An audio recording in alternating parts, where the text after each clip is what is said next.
Hello বন্ধুরা, welcome to my channel. কেমন আছো তোমরা সবাই? আশা করি সবাই খুব ভালো আছো। তোমাদের আশীর্বাদ আর সাপোর্টের কারণে আমিও খুব ভালো আছি। তো আজকে একটা খুব পুরনো রান্নার রেসিপি নিয়ে তোমাদের সামনে হাজির হয়ে গেলাম। আমি আগেও খেয়েছি এই রেসিপিটা, খুব সুস্বাদু হয়, কিন্তু আমি কখনো রান্না করিনি। আমি এই রান্নাটা এক হোটেলে খেয়েছিলাম, খুব ভালো রান্না করেছিল। তখন আমি রেসিপিটা জিজ্ঞাসা করে রেখেছিলাম, জানি না আজকে এভাবে কাজে লেগে যাবে। আজ হঠাৎ কি রান্না করব ভাবতে ভাবতেই ফ্রিজ খুলে দেখি একটা কোয়াশ আছে আর ডিম আছে। তো ভাবলাম ওই যে হোটেলে খেয়েছিলাম রান্নাটা, সেটাই আজকে তৈরি করি। তো যেমন ভাবনা তেমন কাজ, সেই রান্নার রেসিপি নিয়ে তোমাদের সামনে হাজির হয়ে গেলাম। আশা করি তোমাদের রেসিপিটা ভালো লাগবে। তোমরা থাকো আমার সাথে, দেখো আমি রান্নাটা কিভাবে করি। ডিম দিয়ে কোয়াশ দিয়ে রান্না করার জন্য আমি এখানে কোয়াশ আর আলু ডুমো ডুমো করে কেটে নিয়েছি, আর ডিমগুলোকে সিদ্ধ করে হালকা একটু চিড়ে নিয়েছি, যাতে করে মশলা ডিমের ভিতরে ঢুকে যায়।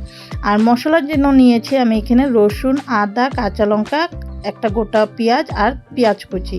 তো কিছু মশলা আমি পেস্ট করে নেব, তার জন্য দিয়ে দিচ্ছি আদা, রসুন, আর দিয়ে দিব কাঁচা লঙ্কা, তারপরে দিয়ে দিব গোটা একটা পেঁয়াজ।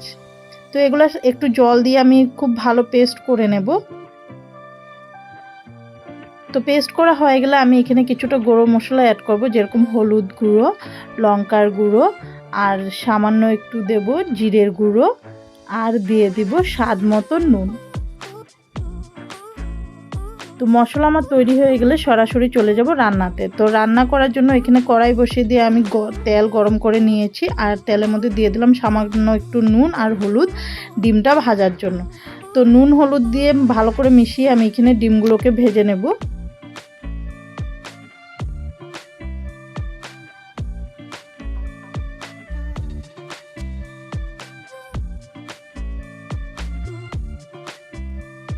ডিমগুলোকে কিন্তু আমি খুব বেশি ভাজবো না, হালকা একটু গোল্ডেন ব্রাউন কালার চলে আসলে আমার ডিম ভাজা রেডি হয়ে যাবে। আমি কড়াই থেকে নামিয়ে নেব।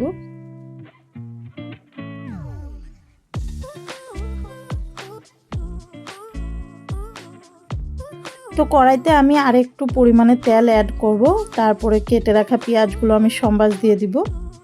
তো পেঁয়াজগুলো দেবার পরে আমি খুন্তি দিয়ে একটু ভালোভাবে নাড়াচাড়া করে দেব।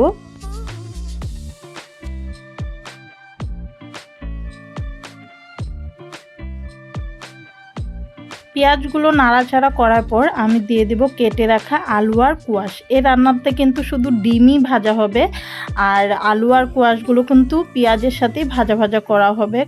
এই রান্নাটার টেস্ট নাকি এভাবেই আসে, আগে থেকে আলু কোয়াশ ভাজা হয় না। তো আমি যেরকম রেসিপি জেনেছিলাম আমি সেভাবেই কিন্তু রান্না করছি। তোমাদের যদি কাঁচা সবজি রান্না করতে বা খেতে কারো অসুবিধা হয়, তোমরা আগে থেকে কুয়াশার আলুটাকে আগে থেকে ভেজে উঠিয়ে রাখতে পারো।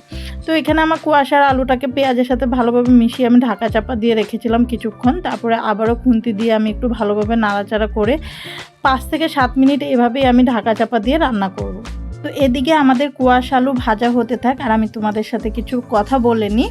তোমরা যারাই আমার চ্যানেলে নতুন আছো বা আমার ভিডিওটা নতুন দেখছো, তারা প্লিজ আমার চ্যানেলটিকে সাবস্ক্রাইব করে দিয়ে আমার পাশে থেকো, আর বেল আইকন ক্লিক করতে ভুলবে না, না হলে আমার ভিডিও নোটিফিকেশন কিন্তু তোমাদের কাছে পৌঁছবে না। আর যারা অলরেডি আমার চ্যানেলকে সাবস্ক্রাইব করে রেখেছো, তারা প্লিজ ভিডিও দেখার পর একটা লাইক, কমেন্ট, শেয়ার করে দিও। লাইক করলে মোটিভেট হয়ে ভিডিও বানানোর আগ্রহ বাড়ে, এটা তোমরা সবাই জানো। তো প্লিজ লাইক, কমেন্ট, শেয়ার ভুলবে না কিন্তু।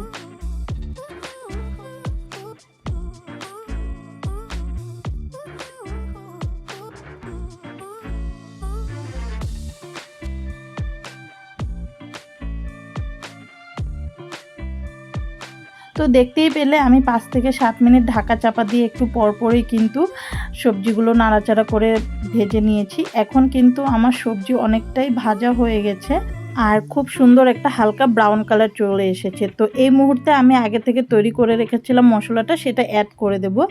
দিয়ে আমি খুন্তি দিয়ে সবজির সাথে ভালোভাবে মিশিয়ে দেব।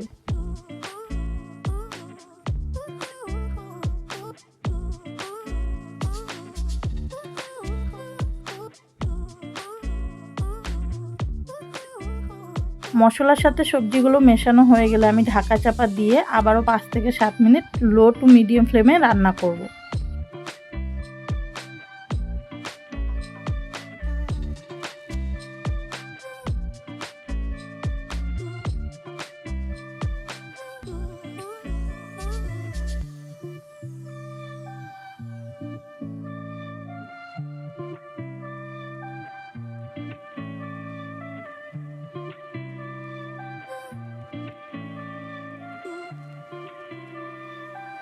তো এখানে আমার মশলা কষানো প্রায় হয়েই গেছে। আমি 5 থেকে 7 মিনিট কিন্তু লো টু মিডিয়াম ফ্লেমে রেখে ঢাকা চাপা দিয়ে রান্নাটা করেছি।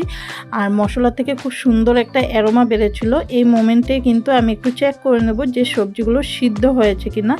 তারপরে আমি দিয়ে দেব জল। পরিমাণ মতো ঝোলের জন্য আমি এখানে কাঁচা জলই ব্যবহার করছি, তোমরা চাইলে গরম জলও ব্যবহার করতে পারো। তো জল দেওয়ার পর আমি ভালো করে একটু নাড়াচাড়া করে দেব।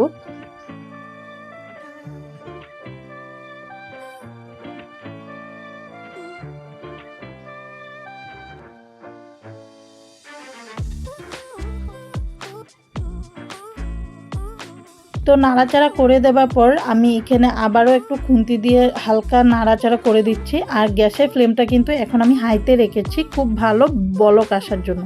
তো এখানে ঝোলে বলক চলে আসলেই আমি ভেজে রাখা ডিমগুলো দিয়ে দিব। তো ডিমগুলো দেওয়ার পর আমি আবারও খুন্তি দিয়ে হালকা হাতে একটু নাড়াচাড়া করে দেবো। আমার গ্যাসের ফ্লেম কিন্তু হাইতেই রেখে আমি এখন রান্নাটা করব। আমি ভালোভাবে নাড়াচাড়া করে দেওয়ার পর এই রান্নাটা কমপক্ষে 5 মিনিট আমি হাই ফ্লেমে ঢাকনা ছাড়া রান্না করব। কোনো রকমের ঢাকনা দেব না। তারপরে আমি আবারও খুন্তি দিয়ে একটু নাড়াচাড়া করে দিয়ে যখন দেখব ঝোলটা পুরো ফুটে উঠেছে, তারপরে আমি একটু ঢাকা চাপা দিয়ে লো টু মিডিয়াম ফ্লেমে আরও 7 থেকে 8 মিনিট রান্না করব। তো 7-8 মিনিট পরে আমরা আবারও ফিরে এসেছি। তোমরা এখন দেখতেই পাচ্ছ ঝোলের কালার আর ঝোলের থিকনেস পুরোই একদম পারফেক্ট। আমি যেরকমটা চেয়েছিলাম সেরকমটাই হয়েছে। আর সবজিগুলো কিন্তু ভেঙে যায়নি, গোটা গোটাই আছে। আর সবজির কালারটাও দেখতেও কিন্তু অসাধারণ হয়েছে। তো আমাদের রান্না পুরো শেষ। এখন আমরা সরাসরি চলে যাব পরিবেশনে। দেখো সবজিটা দেখতেই কত লোভনীয় লাগছে, ভাবো তো খেতে কতটা সুস্বাদু হবে। তোমরা কিন্তু অবশ্যই ঘরে ট্রাই করে আমাকে কমেন্ট করে জানাবে। আর যারা এরকম রান্না আগে কখনো খাওনি তাদেরকে বলবো অবশ্যই ট্রাই করো। আমিও প্রথমবার খেয়েছিলাম, খুবই ভালো হয়েছিল, তার জন্য রেসিপিটা টুকে রেখে আজকে তোমাদের সাথে শেয়ার করলাম। খারাপ হলে কি আমি তোমাদের সাথে শেয়ার করতাম? নিশ্চয়ই করতাম না। তো চলো এখন যাওয়া যাক সরাসরি পরিবেশনে, তাই না? তো ফাইনালি আমাদের ডিম কোয়াশ আলু দিয়ে একটা খুবই লোভনীয় রান্না তৈরি। তোমরা যারাই আমার এই ভিডিওটা দেখেছো তারা অবশ্যই এই রান্নাটা বাড়িতে তৈরি করে আমাকে কমেন্ট করে লিখে জানাবে যে তোমাদের কিরকম লেগেছে। আজকের জন্য এতটুকুই, দেখা হচ্ছে পরের রান্না পরের ভিডিওতে।